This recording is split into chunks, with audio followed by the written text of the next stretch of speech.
Hola, bienvenidos a un episodio más de Abogacía Trabajando. Soy Rodrigo García y el día de hoy estaremos conversando con Julieta Ovalle sobre un tema interesante de la ópera al derecho. Acompáñenme.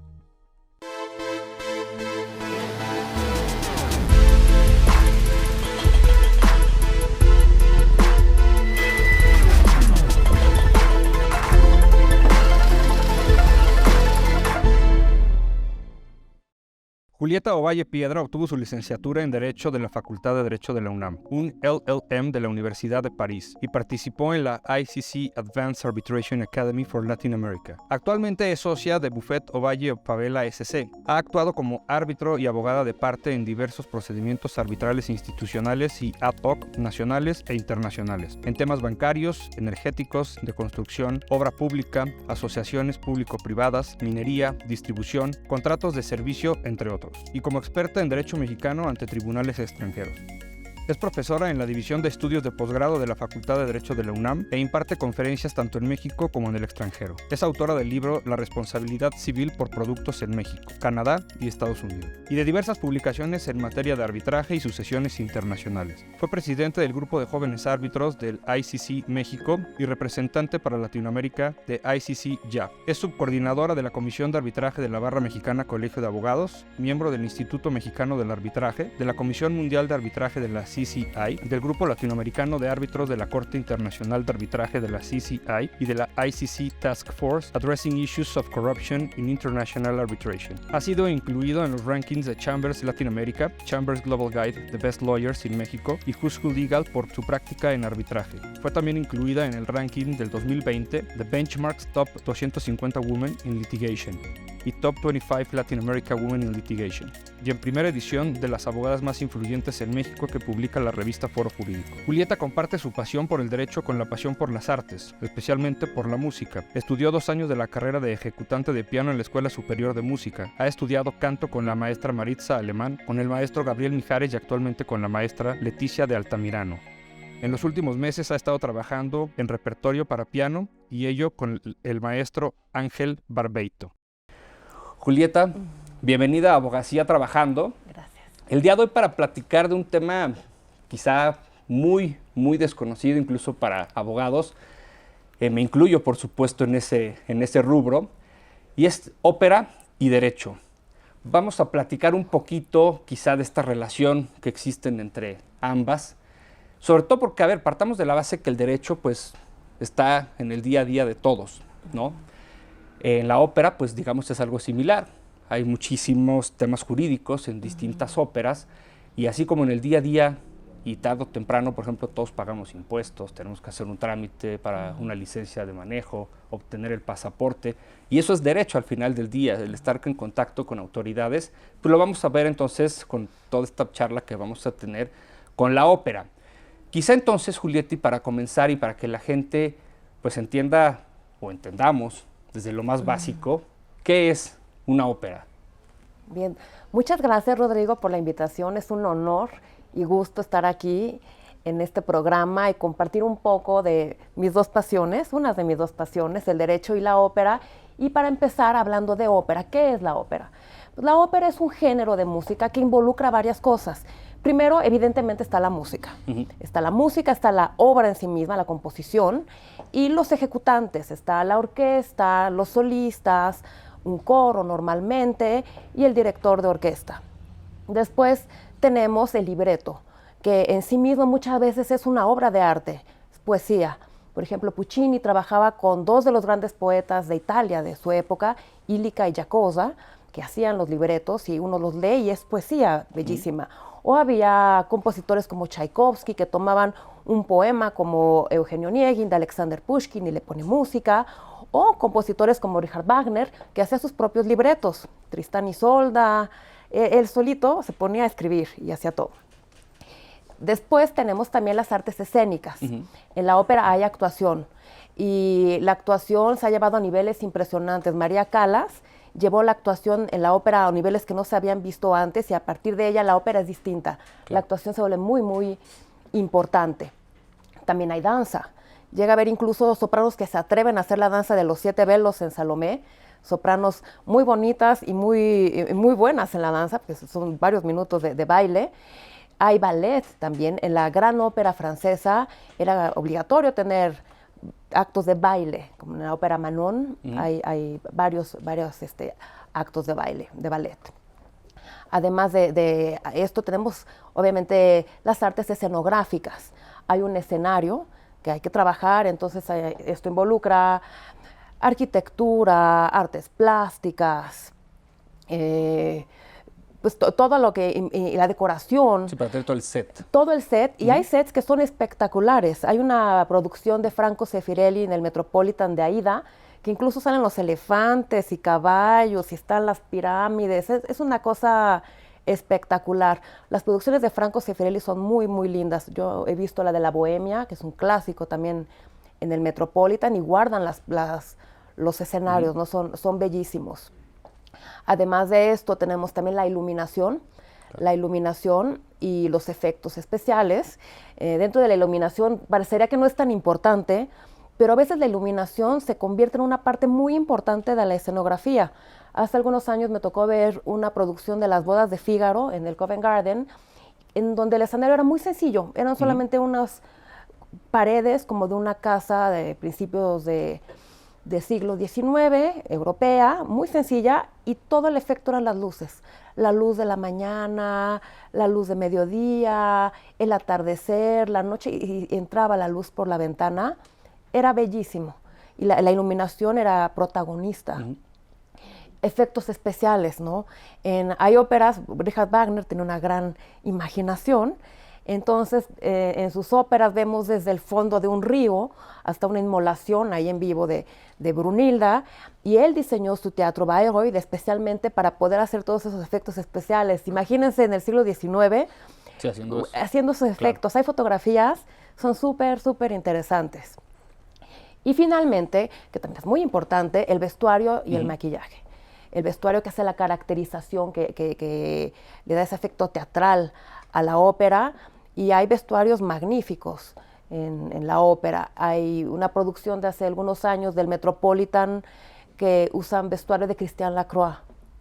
Y esta René Fleming los lucía espléndidamente, ¿no? Entonces ahí gran parte del escenario era el vestuario. El escenario era, la decoración era muy minimalista y lo que lucían eran los vestidos, y René Fleming se veía, bueno, espléndida.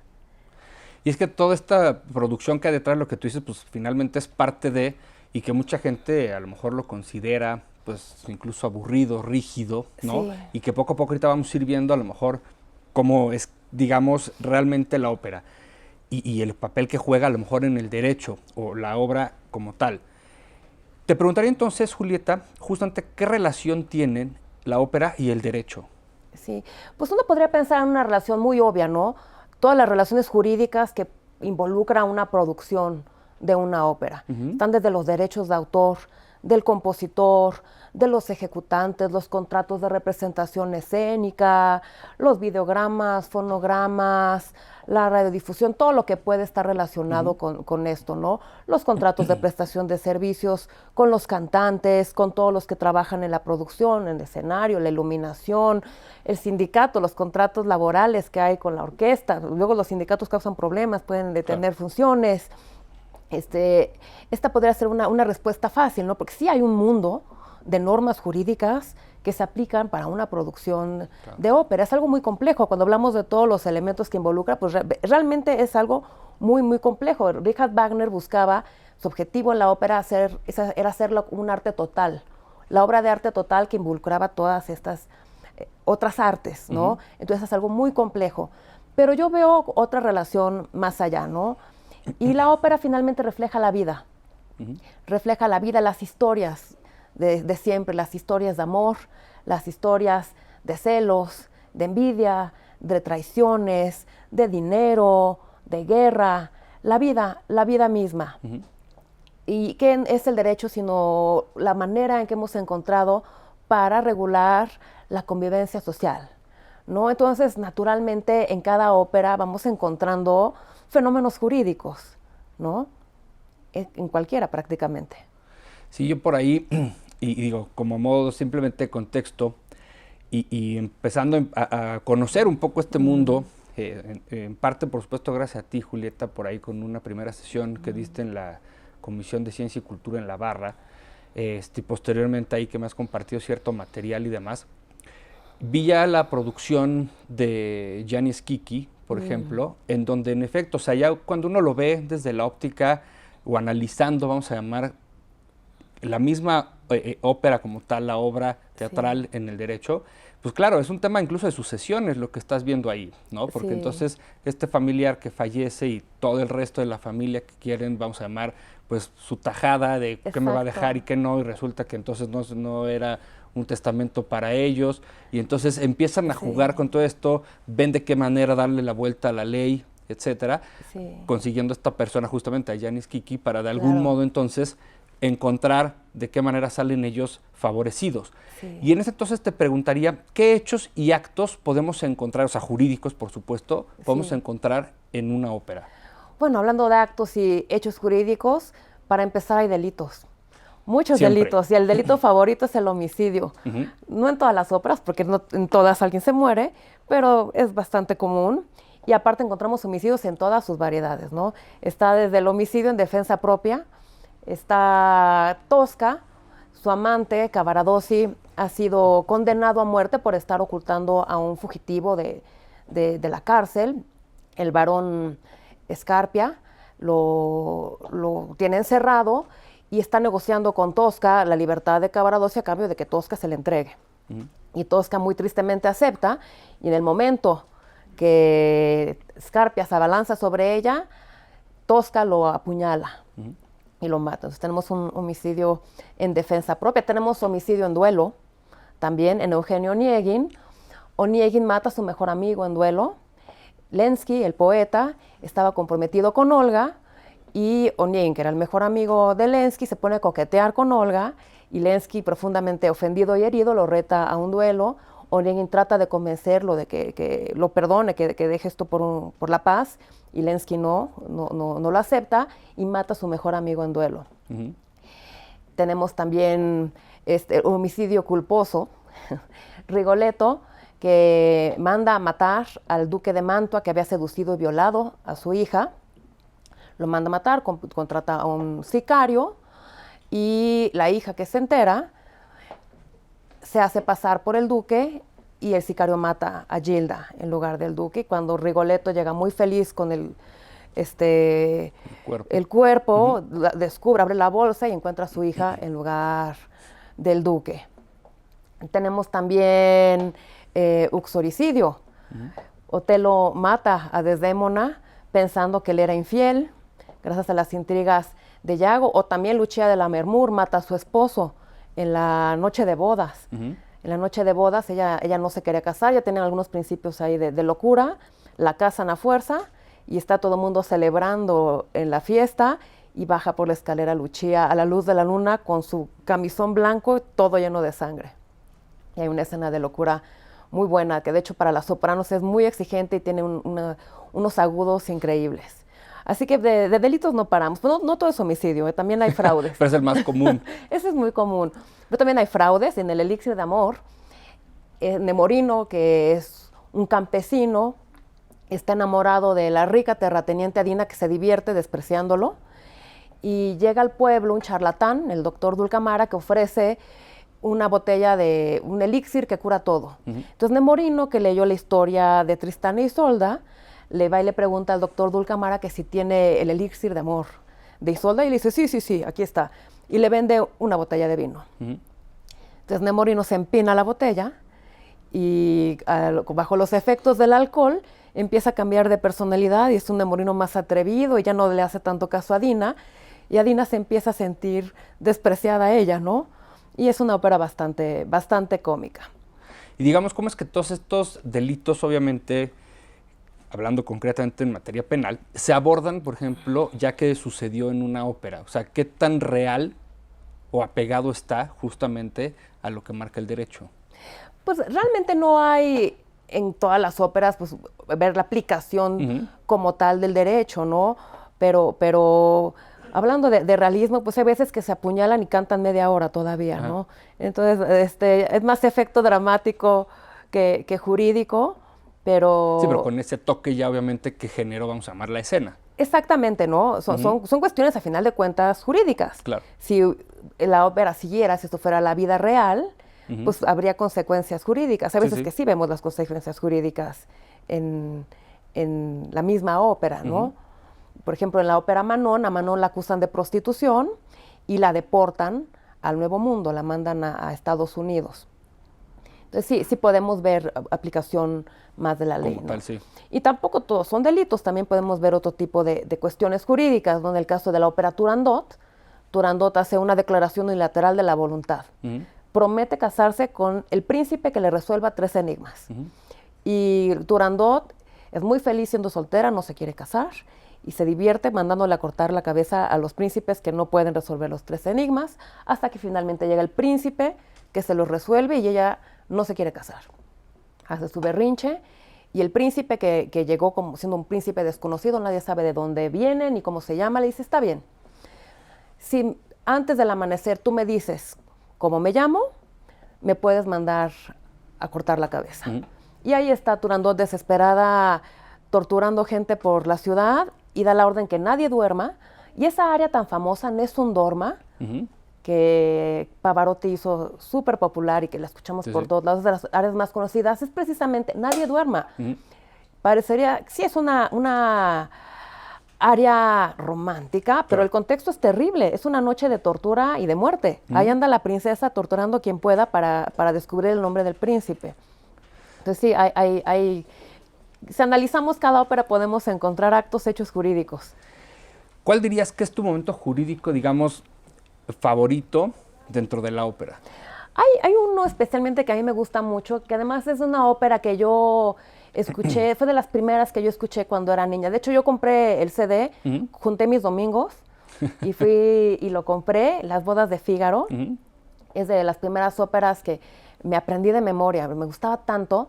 Y esa ópera me sorprendía mucho porque yo decía, la gente de hace 3 siglos era muy parecida a nosotros, más bien era como nosotros, porque los diálogos son a veces muy banales, son cosas que uno podría decir en el día. Sí. Y en el caso de Las bodas de Fígaro, pues son puras situaciones chuscas y muy humanas. Pero por ahí hay una escena que me parece absolutamente genial. Las bodas de Fígaro trata de la boda de Fígaro. Fígaro se va a casar con Susana, los dos son los sirvientes de los condes de Almaviva. Y el conde está nostálgico del derecho de pernada, que para ese entonces ya se había abolido. El derecho de pernada era el derecho de pasar la noche de bodas con la novia, del señor feudal. Entonces, el conde está enamorado de Susana y quiere ejercer su derecho, a pesar que está abolido. Susana está indignada, le cuenta a Fígaro, y entre Susana, Fígaro, la condesa, que obviamente también no le gusta nada esto, empiezan a conspirar para que no suceda, ¿no? El conde, por su lado, hace también su conspiración, ¿no? Tenemos como los buenos y los malos. Y dentro de la conspiración entran 2 personajes muy simpáticos, el doctor Bartolo y Marcellina, que son unos señores ya grandes. De hecho, Las bodas de Fígaro está relacionada con El barbero de Sevilla, el de Fígaro, Fígaro, Fígaro. En El barbero de Sevilla, el conde de Almaviva es ayudado por Fígaro para casarse con la ahora condesa, con Rosina. Se la roban a Bartolo. Bartolo era el tutor de Rosina, que estaba enamorado de ella, y en El barbero de Sevilla hacen esta conspiración para que el conde de Almaviva se case con Rosina. Las bodas de Fígaro ya son años después, y el conde ya no está tan enamorado, o sigue enamorado de otras, y ahora quiere ejercer derecho de pernada con la sirvienta de la condesa. ¿No? Entonces, Bartolo, el doctor que alguna vez fue burlado por Fígaro y el conde, regresa a su venganza con Marcellina, y Marcellina le había prestado dinero a Fígaro. Le había prestado 2,000 piezas de plata. ¿Y cuál era la garantía? El matrimonio. Si Fígaro no podía pagar, tenía que casarse con Marcellina. Entonces le queda muy bien al conde esta situación y hacen el juicio porque pues, el conde es la autoridad superior ahí en el condado. Marcellina presenta su demanda, no me ha pagado, y el conde dicta su sentencia. Okay. O pagarla o esposarla. Págale o cásate con ella. Y Fígaro está atacado, ¿no? Porque se va a casar con Marcelina. Entonces, entre los pretextos que encuentra para no casarse, dice, no, soy un hombre noble y necesito el permiso de mis padres, que me abandonaron, y todo el mundo se muere de la risa. Es el sirviente del conde, como que un hombre noble. Sí, sí, sí, aquí está la prueba. Y se levanta la camisa y tiene un tatuaje. Y Marcelina, Dios mío. Se dan cuenta que Fígaro es el hijo de Marcelina y de Bártolo. Entonces existe un impedimento para el matrimonio. Y toda la escena es muy cómica, porque es una escena de juicio. Está el conde y está el abogado y están ahí alegando, y de una escena en la que él está obligado a casarse, termina encontrando a sus padres.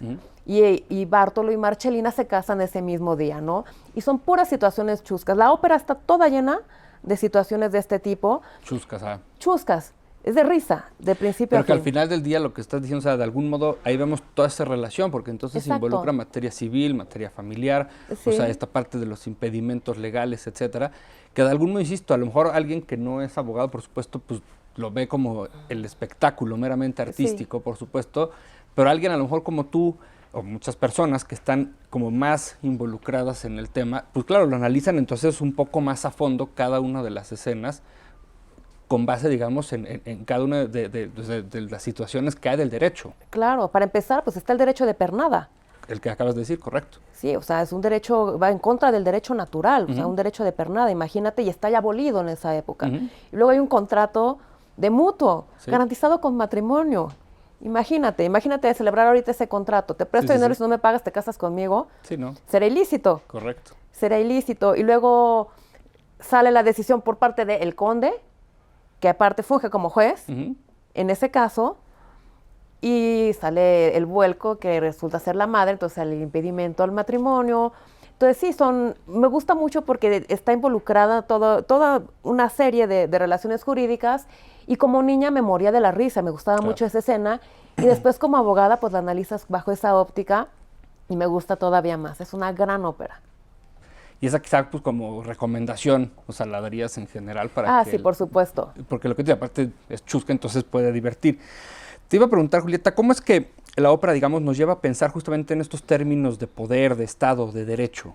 O sea, ¿cómo es de algún modo que caemos en ese pensamiento de toda esta mezcolanza? Porque en sí, como te decía, la ópera refleja la vida. Y en algunas óperas incluso se reflejan las relaciones de poder, ¿no? De poder, de Estado, de reyes, de gobernantes. Vemos pueblos oprimidos, los valores del derecho, la justicia. Hay una ópera, Andrea Chenier, que es en la época de la Revolución Francesa. Y Chenier es un caso de la vida real. Andrea Chenier fue uno de los ejecutados en la guillotina. Y los ideales de la revolución, ahí ves cómo se van traicionando, ¿no? Y como un poeta que participó en la revolución, que tenía ideales, acaba siendo víctima de la propia revolución. Salen personajes como Robespierre, es histórico, ¿no? Hay varias óperas históricas. Entonces podemos ver todas estas relaciones. ¿Dirías, por ejemplo, que una ópera nos puede servir como de base para entender el lenguaje jurídico? Yo creo que sí. Hay muchos ejemplos que se pueden dar, como el que te acabo de dar, ¿no? El de Andrea Chenier o de las bodas de Fígaro. Nos podemos poner a platicar de cada ópera. Hay libros incluso que hacen un análisis del derecho a través de ejemplos con la ópera. Y yo misma lo hago, ¿no? A mis alumnos en clase. Más que de ópera les pongo de cine, muchos de cine. Y hay que pensar que la ópera era el cine de antes. Cuando uno piensa que la ópera es elitista y que es arrogante y que es inaccesible, hay que pensar que antes de que existiera el cine, existía la ópera. Y la gente, imagínense a alguien en el siglo XIX, en Europa, en esa época, pues viajar era muy difícil, prácticamente imposible para una persona normal. Y tener acceso a libros tampoco era tan fácil. Claro. Ver imágenes, simplemente imágenes. Y de pronto te dicen que tú puedes ir al teatro a ver una ópera situada en Egipto. Y ves pirámides. Y ves gente vestida como la época. Ves una historia. Era el cine. Claro. La gente iba a la ópera como la gente va al cine. Bueno, ya no va tanto al cine, ya incluso eso ha cambiado, ¿no? Entonces sí, hay ejemplos de la vida, de cualquier cosa de la vida. A mis alumnos yo les doy muchos ejemplos con cine. Todo el tiempo les estoy encargando que vean, bueno, no sé si las ven, pero les estoy invitando a que vean, porque aprendemos, de la ópera aprendemos. Claro. O sea, a lo mejor una mayor comprensión. Y justo Sí. te diría, o sea, para gente que nos esté escuchando, ¿qué les dirías sobre esta creencia justamente de que tanto la ópera como el derecho es lo que tú dices? La ópera, por un lado, a lo mejor inaccesible para gente intelectual, quizá aburrido, rígido. Digamos, qué opinión podrías dar respecto a este match que hacen la ópera y el derecho? Pues que no es aburrido para nada. Yo a la ópera no la encuentro arrogante, la encuentro fascinante. Te digo que a mí me fascinó como niña las bodas de Fígaro, de ver cómo la gente antes se parecía mucho a nosotros, y como abogada a ver estas relaciones jurídicas en la ópera. Entonces, todas las artes nos enseñan más de nosotros mismos y del mundo. Y creo que como abogados tenemos que nutrirnos de muchas cosas, pero de mucho arte. De mucho arte nos hace ser mejores personas, mejores abogados. Nos da una visión de las cosas distinta. Yo eso le aconsejaría a los abogados, que no le tengan miedo. Obviamente que empiecen por óperas accesibles, porque sí hay óperas que si uno empieza por ellas, nunca va a regresar. No, entender. Y es lo que te decir, ¿qué óperas tú recomendarías como, exacto, o sea, a nivel básico, vamos a llamar, Sí. como para una comprensión justamente tanto del género, o sea, la parte de la ópera, y que tenga esa relación con el derecho, entonces para que empiecen de algún modo a comprender más? Sí, yo recomendaría óperas de Puccini. Por ejemplo, Tosca. Janis Kiki, por ejemplo, es una de ellas. Janis Kiki es una maravilla, es una cuestión de sucesiones. La ópera Tosca. La ópera Tosca es una investigación policíaca con escenas de tortura y ejecuciones. Y la característica especial de Puccini es que le ponía un énfasis muy especial a las historias que escogía, a los libretos. Y él pensaba en las óperas de manera que la gente, incluso que no hablara el idioma, entendiera qué está pasando. Si uno ve Madama Butterfly, uno entiende qué está pasando. Y obviamente ahora en los teatros de ópera hay pantallas donde están las traducciones, los libretos. Uno puede conseguir los libretos en línea, pero las óperas de Puccini además son del periodo verista y la acción pasa como en tiempo real. No son como las óperas barrocas que repiten y repiten y repiten las cosas, ¿no? Aquí es acción en tiempo real. Tosca es como ver la investigación policíaca, cómo va pasando, ¿no? Entonces, para alguien que no tiene experiencia en ópera, creo que es una de las mejores maneras para empezar. Son óperas muy bonitas, la música es muy, muy bella, muy emotiva, y son historias muy, muy humanas.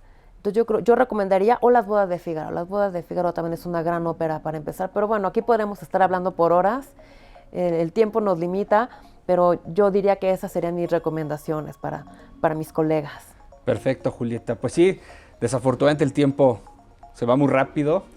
Agradecerte, por supuesto, el haber estado en abogacía trabajando con este tema, insisto, la verdad es que sí, para muchos desconocido, aburrido para muchos, lo digo tal cual, porque sí puede ser un tema que no guste a muchas personas o que es en un sector muy, muy especial, pero abrirnos un poco el panorama, compartir tus ideas, tú también de algún modo un poco en el medio de musical y de la ópera. Entonces, de verdad me queda más que agradecerte el haber estado nuevamente en abogacía trabajando.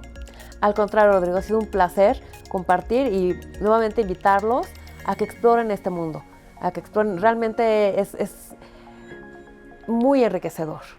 Muchas gracias. Gracias a ti, Julieta.